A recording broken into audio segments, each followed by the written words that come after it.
किस्त 331 में खुशामदीद। ये किस्त सच में काफी तनाव भरी है।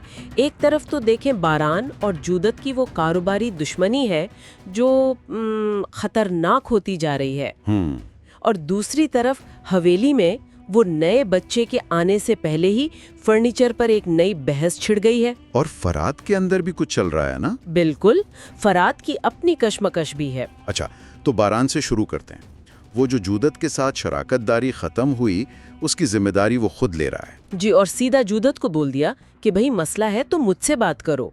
बड़ा दिलेराना कदम है। हाँ, लेकिन इसी वक्त ना दिलान के चेहरे पर वो फिक्र साफ नजर आ रही थी जूदत को लेकर। अच्छा। उसने बारान से कहा भी कि ये आदमी ठीक नहीं लग रहा, इसकी नजरें अजीब हैं।